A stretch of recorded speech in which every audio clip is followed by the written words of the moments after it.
오늘 유니게 선교의 헌신 예배로 함께 할 수 있어 참 감사합니다.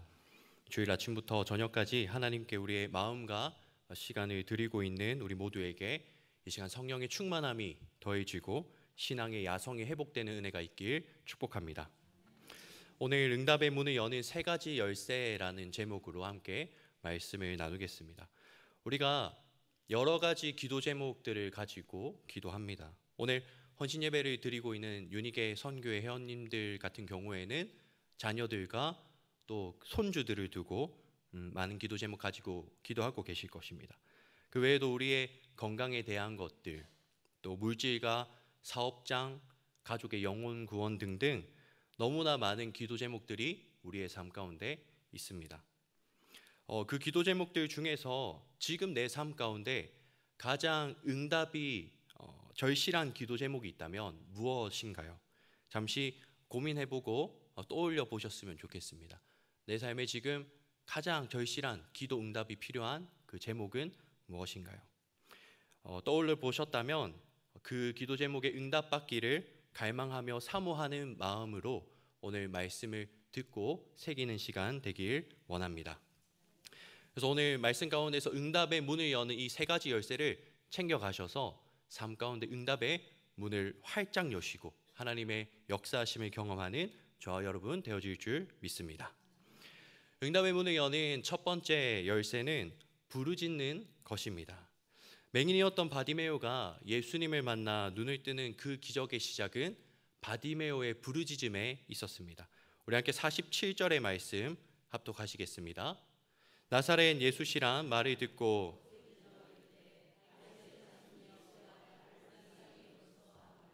아멘.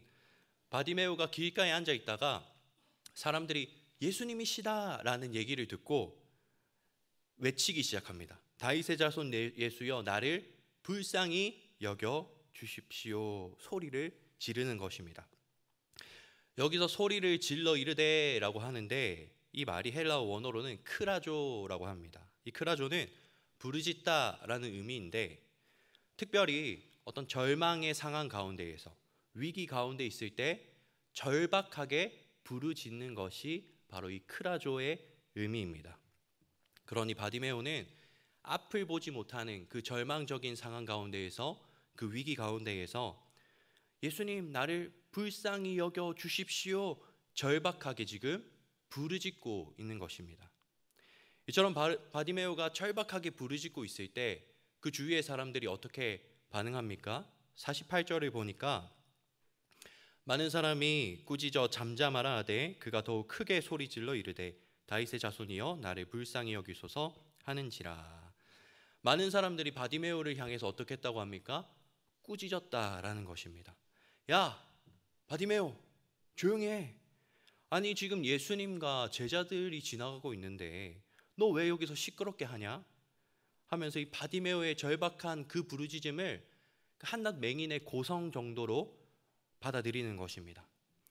그런데 바디메오가 이런 사람들의 반응 가운데서도 더 크게 부르짖기 시작합니다. 다윗의 자손이여 나를 불쌍히 여기소서. 저는 지금 이렇게 말하고 있지만 아마 실제로는 다윗의 자손이여 하면서 부르짖었을 것입니다.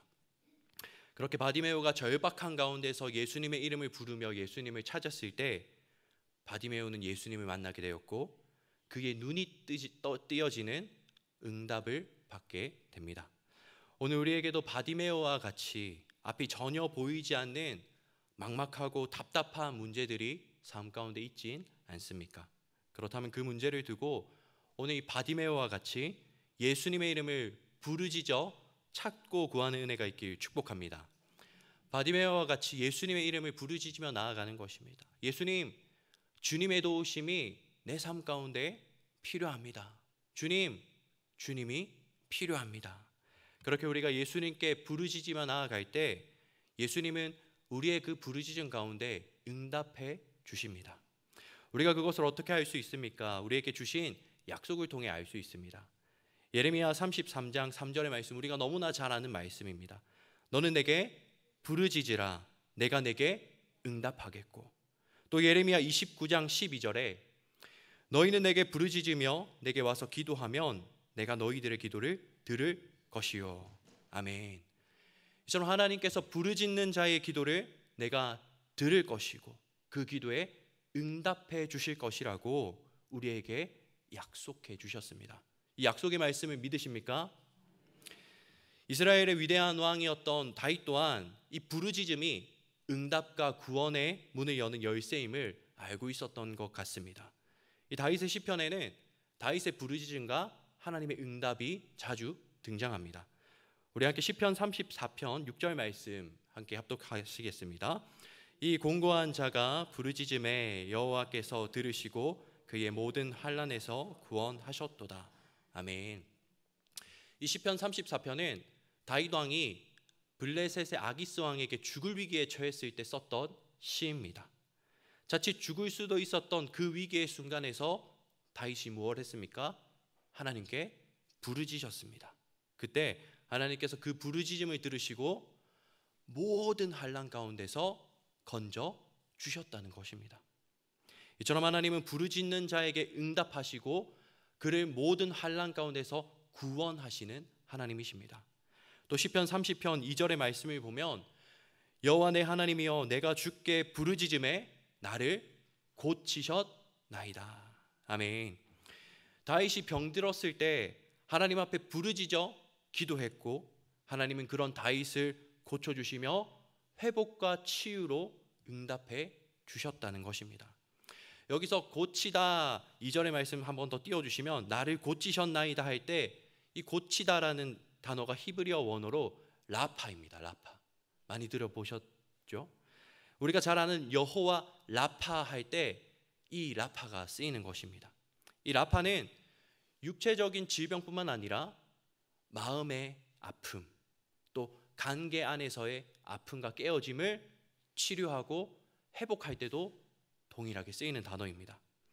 그러니 우리가 부르짖어 기도할 때 하나님께서 우리를 고치시고 회복시켜 주시기를 육체의 질병뿐만 아니라 우리 마음 가운데 있는 아픔 또한 치료해 주신다라는 것입니다. 또한 우리 가운데에 하나님과의 깨어진 관계가 회복되어지고 사람과 사람 사이에 깨어진 관계가 회복되어지는 그 치유의 응답을 부르짖을 때 주신다라는 것입니다. 우리의 삶 가운데 회복되어야 할 것들이 있습니까? 건강의 문제, 마음의 문제, 관계의 문제. 그 문제들 가운데서 고침받고 회복되어야 할 것들이 있다면 하나님 앞에 부르짖어 나아가십시오.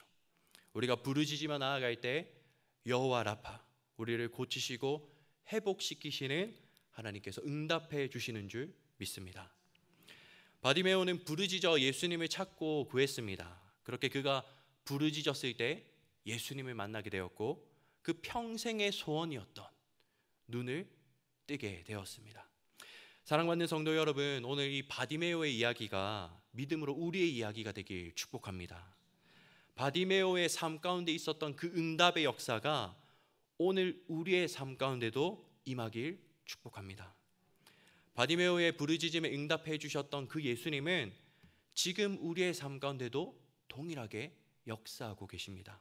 그렇기에 오늘 우리가 부르짖어 기도할 때 바디메오에게 응답해 주셨던 것과 같이 또 다윗에게 응답해 주셨던 것과 같이 예수님은 오늘 나에게도 응답해 주십니다. 바라기는 오늘 이 말씀 앞에서 우리가 믿음으로 반응하며 부르짖음으로 응답의 문을 열고 구원과 회복과 고침의 역사를 경험하는 유닉의 선교회 또 모든 성도님들 되시길 축복합니다. 응답의 문을 여는 두 번째 열쇠는 하나님의 긍휼을 구하는 것입니다. 바디메오가 예수님을 소리쳐 이렇게 부릅니다. 47절 말씀 다시 보시면 나사렛 예수시라는 말을 듣고 소리 질러 이르되 다윗의 자손 예수여 나를 불쌍히 여기소서. 예수님께 자신을 어떻게 여겨달라고 하고 있습니까? 불쌍히 여겨 주십시오. 여기서 불쌍히 여기다라는 이 말의 원 뜻을 보면은 긍휼에서 비롯되었습니다. 지난 사순절 기간 동안 팔복의 말씀을 우리가 들으면서 이 긍휼에 대해서도 우리가 말씀을 통해 배웠습니다. 긍휼히 여기는 자는 긍휼히 여김을 받을 것이요. 혹시 그때 들었던 이 긍휼의 의미를 기억하고 계십니까? 이 긍휼은 자궁에서 비롯된 말입니다. 어머니가 태에서부터, 그 자궁에서부터 자녀를 품으며 사랑하고 돌보는 그 사랑에서 나온 단어가 바로 이 긍휼입니다. 저희가 둘째를 출산하면서 저와 제 아내 사이에 서로 다른 모습이 한 가지 있었습니다. 바로 이 둘째를 보는 시선과 마음이었습니다. 산부인과에 가서 이제 초음파 사진을 볼 때 의사 선생님이 설명을 해주십니다. 여기가 눈이고요, 여기가 코입니다, 여기가 입이고요, 이렇게 설명을 해주십니다. 제 아내는 보면서 귀엽다, 너무 이쁘다라고 하는 것입니다. 그런데 제 눈에는 이게 어떻게 눈이지? 이게 입이라고? 이런 마음이 들었습니다. 그런데 입으로는 맞아, 귀엽네, 조건반사적으로 말이 나오고 있었습니다. 또 그 둘째가 이제 출산을 해서 세상 밖에 나왔을 때도 아내가 계속해서 우리 시원이 너무 잘생겼다고, 남자답게 생겼다라고 하는데 제 눈에는 막 시뻘건 고구마처럼 보이는 것입니다. 그렇지만 입으로는 맞아, 남자답게 생겼네 하면서 말하고 있었습니다. 왜 이처럼 둘째를 똑같이 보고 있는데 저와 제 아내의 반응이 다른 것일까요? 10달 동안 그 아이를 자궁에서 품었던 그 어머니의 마음 가운데 그 아이를 향한 특별하고도 귀한 사랑의 마음, 긍휼함이 있기 때문입니다.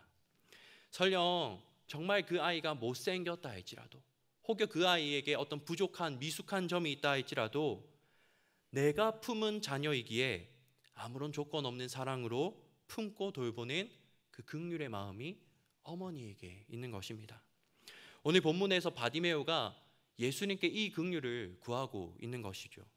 예수님, 나를 불쌍히 여겨 주십시오. 나를 긍휼히 여겨 주십시오. 자신을 품어주시고 돌보아 주시기를 부르짖어 구하고 있는 것입니다. 그렇게 바디메오가 예수님께 긍휼을 구했을 때 예수님께서는 그 바디메오를 외면하지 않으셨습니다. 또 예수님께서는 그 바디메오에게 어떤 대가나 조건을 요구하지 않으셨습니다. 그저 그를 데려오라 말씀하시고는 내 소원이 무엇이냐 물으시고 그 소원에 응답해 주시며 그 인생을 돌보아 주셨던 것입니다. 이처럼 예수님께 긍휼을 구했던 바디메오에게 예수님께서 아무런 조건 없이 긍휼을 베푸시고 그 인생을 돌보아 주신 것과 같이 우리 또한 하나님 앞에서 긍휼을 구하며 나아갈 때 하나님께서 우리를 태에서 품은 그 자녀와 같이 조건 없는 사랑으로 품어주시고 우리의 삶을 돌보아 주시며 응답해 주신다라는 것입니다. 우리 함께 이사야 49장 15절 말씀 함께 압독하시겠습니다. 여인이 어찌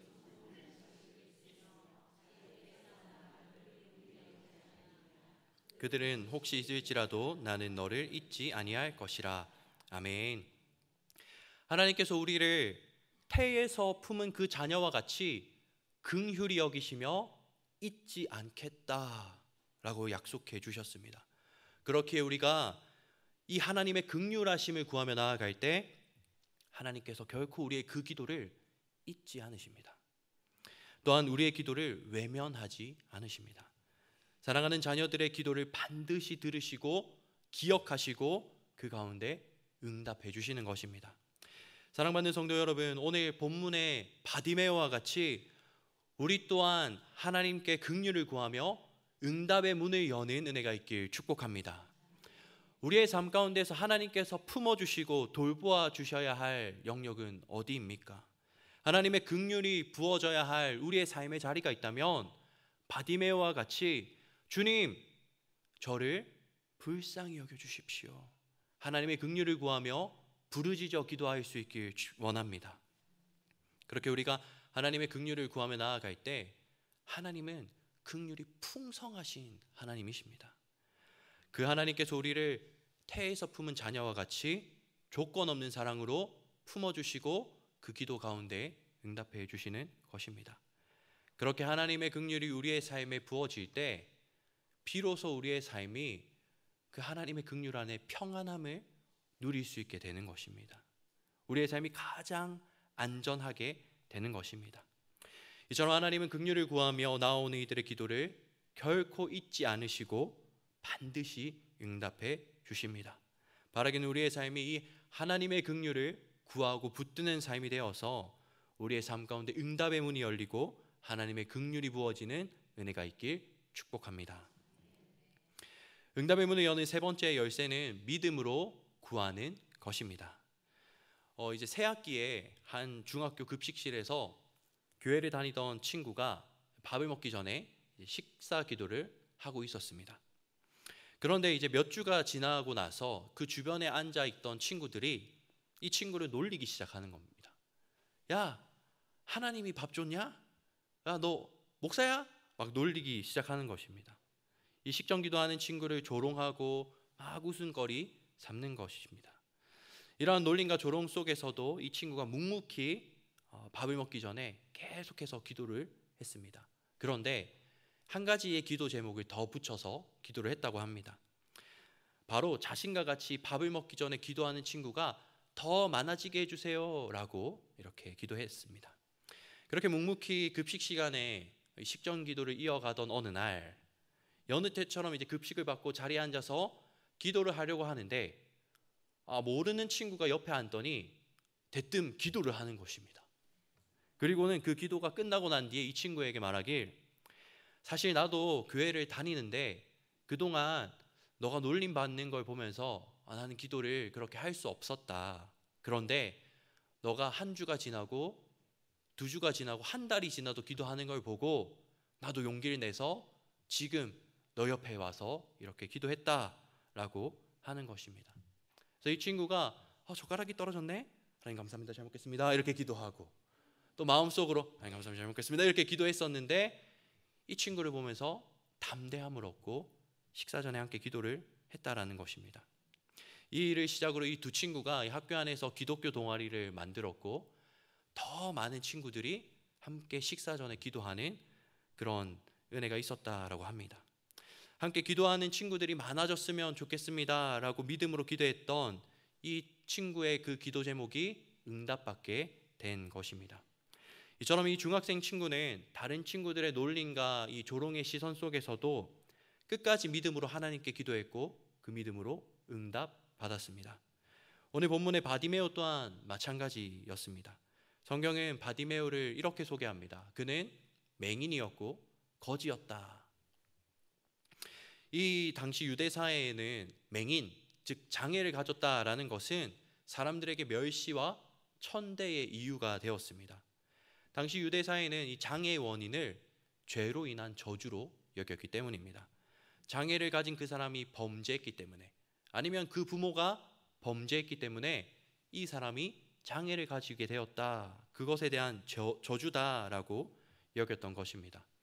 그래서 사람들은 맹인인 바디메오를 멸시하고 천대했습니다. 너 죄 때문에 그렇게 된 거야, 너희 부모의 죄 때문에 그렇게 된 거야, 천대하는 것입니다. 또 바디메오는 맹인이었기 때문에 어떤 제대로 된 일을 할 수 없었습니다. 그래서 구걸을 하며 살아가야 했습니다. 수치스럽고 부끄러웠지만 삶을 살아가기 위해서는 어쩔 수 없이 사람들에게 손을 내밀어 구걸하는 그 하루하루 삶을 살아가는 것이 이 바디메오의 삶이었습니다. 그런데 그런 바디메오가 어느 날 갑자기 길에서 막 소리를 지르는 것입니다. 다윗의 자손 예수여, 나를 불쌍히 여기소서. 사람들은 바디메오가 미쳤다라고 생각했을 것입니다. 바디메오는 그간 사람들의 무시 가운데서 있는 듯 없는 듯 조용하게 살아가던 존재였는데, 그런 바디메오가 갑자기 큰 소리를 내며 외치기 시작하는 것입니다. 그래서 사람들이 그런 바디메오를 향해 침묵할 것을 강요합니다. 감히 네가 어디서 소리를 높이냐고, 조용히 하라고, 다시금 있는 듯 없는 듯 너의 삶을 살아가라 꾸짖고 있는 것입니다. 그런데 그런 사람들의 강요와 꾸짖음과 불편한 시선에도 불구하고 바디메오는 다시 한번 예수님을 찾기 시작합니다. 그간 사람들에게 무시를 당하고 멸시를 당했던 그 바디메오가 어떻게 이처럼 그 시선과 조롱 속에서도 예수님을 계속해서 포기하지 않고 부르짖어 구할 수 있었던 것일까요? 바디메오가 이처럼 할 수 있었던 이유는 다름 아니라 바디메오에게 믿음이 있었기 때문입니다. 바디메오에게 어떤 믿음이 있었습니까? 예수님이시라면 나의 눈을 뜨게 해주실 수 있을 것이다. 이 믿음이 있었던 것입니다. 이 믿음이 바디메오로 하여금 사람들의 시선과 멸시천대를 넘어서 예수님께 나아가 부르짖을 수 있게 해준 것입니다. 예수님께서 그런 바디메오의 믿음을 보시고 그를 만나주시며 그 마음의 소원에 응답해 주셨습니다. 본문 52절의 말씀 우리 함께 합독하시겠습니다. 예수께서 이르시되 가라 내 믿음이 너를 구원하였느니라 하시니 그가 곧 보게 되어 예수를 길에서 따르니라. 아멘. 내 믿음이 너를 구원하였느니라. 아멘. 사랑받는 성도 여러분, 기도할 때 믿음으로 구하고 계십니까? 나의 기도에 하나님께서 응답해 주신다는 믿음을 가지고 기도하고 계십니까? 우리가 믿음으로 구할 때 우리는 상황과 시선과 환경을 넘어 흔들림 없이 응답의 자리로 나아갈 수 있습니다. 상황과 환경이 절망적이고 막막하다 할지라도 또 사람들이 야 그게 기도한다고 될 것 같아? 의심과 불신의 말과 시선을 우리에게 보낸다 할지라도 하나님께서 나의 기도에 응답해 주신다는 믿음이 우리에게 있다면 하나님은 우리의 그 믿음을 보시고 그 믿음대로 응답해 주시는 것입니다. 하나님께서 예수님을 통해 이 사실을 우리에게 이렇게 약속해 주고 계십니다. 마가복음 11장 24절 말씀 함께 합독하시겠습니다. 그러므로 내가 너희에게 말하노니 무엇이든지 기도하고 구하는 것은 받은 줄로 믿으라. 그리하면 너희에게 그대로 되리라. 아멘. 믿음으로 구하는 이에게 믿음대로 주신다라고 약속해 주시는 것입니다. 더 나아가 예수님의 동생이었던 야고보 또한 이렇게 우리에게 권면하고 있습니다. 야고보서 1장 6절 말씀 또한 우리 함께 합독하시겠습니다. 오직 믿음으로 구하고 조금도 의심하지 말라. 의심하는 자는 마치 바람에 밀려 요동하는 바다 물결 같으니. 아멘. 오직 믿음으로. 오직은 99.99%가 아닙니다. 오직은 100%입니다. 내가 처한 현재 상황과 환경이 내 마음 가운데 의심의 물결을 일으키고 나를 향한 사람들의 시선과 말들이 거센 바람과 같이 우리를 불어 흔든다 할지라도 우리가 기도할 때만큼은 오직 믿음으로 반드시 하나님께서 나의 기도에 응답해 주신다는 믿음으로 구하라는 것입니다. 사랑받는 성도 여러분, 바디메오는 맹인이며 거지였습니다. 절망적인 상황과 환경 가운데서 하루하루를 살아가던 사람이었습니다. 또한 그는 사람들에게 멸시와 천대와 조롱받던 사람이었습니다. 그런데 그런 바디메오가 믿음을 가지고 예수님을 찾고 구하며 부르짖었을 때 바디메오의 그 믿음이 절망의 상황을 넘어 사람들의 시선을 넘어 그를 응답의 자리로, 그를 역사와 기적의 자리로 이끌어 갔습니다. 바라기는 우리 또한 이 바디메오와 같이 오직 믿음으로 환경과 상황과 사람들의 시선을 넘어 하나님께 부르짖어 기도하는 삶이 되어서 응답의 문을 삶 가운데서 활짝 여는 은혜가 있길 축복합니다. 기도하겠습니다. 우리의 기도를 들으시고 응답하시는 하나님, 우리의 삶 가운데 많은 기도 제목들이 있습니다. 이 기도 제목들을 가지고 주님께 나아가 부르짖어 기도할 때 주님 응답하여 주시고 우리의 삶 가운데 하나님의 역사를 나타내 주시옵소서. 주님의 긍휼이 필요합니다. 긍휼을 구하며 나아가는 모든 이들에게 응답하여 주시고 주님의 한없는 사랑과 돌보심으로 우리의 삶을 덮어 주시옵소서. 주님, 우리에게 믿음을 더하여 주시옵소서. 그리하여 믿음으로 구하고 믿음으로 응답받아 삶 가운데 응답의 문이 활짝 열리는 유닉의 선교회와 모든 성도 되게 하여 주시옵소서. 예수님의 이름으로 기도드립니다. 아멘.